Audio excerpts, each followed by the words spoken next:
এখানে আমাদের এই পূর্ণিমা উৎসবে কুষ্টিয়া থেকে, রাজবাড়ী থেকে, মাগুরা, ঝিনাইদহ, বোয়ালমারী থেকে, বৃহত্তর ফরিদপুর থেকে, গোপালগঞ্জ থেকে, তারপরে আপনার মাদারীপুর থেকে এবং বরিশাল থেকে, আর হচ্ছে যশোর থেকে, ট্যাগেরহাট থেকে, এই বৃহত্তর ফরিদপুর থেকে এরা এসছে।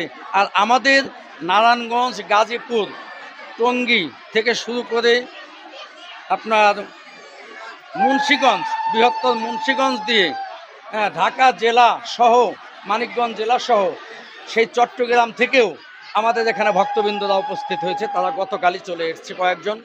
অর্থাৎ সব মিলিয়ে প্রায় মোটামুটি 18 থেকে 19টি জেলার ভক্তগণ এখানে উপস্থিত আছে। কোনো জায়গায় সংখ্যায় বেশি, কোনো জায়গা থেকে সংখ্যায় 2-1 জন, তবুও তারা 18 থেকে 19টি জেলার ভক্তবৃন্দ এখানে এসেছে।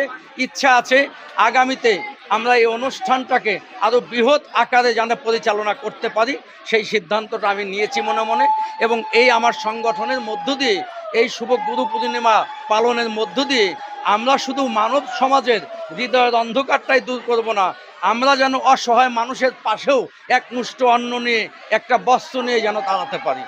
এই পূর্ণিমা উৎসবের পালনের মধ্য দিয়ে এই বাসনাটা রয়ে গিয়েছে। এই পূর্ণিমা উৎসব আমাদের সংগঠনের মাধ্যমে, গোস্বামী সেবা সংঘের মাধ্যমে আমাদের ফরিদপুর শাখায় পালিত হতো।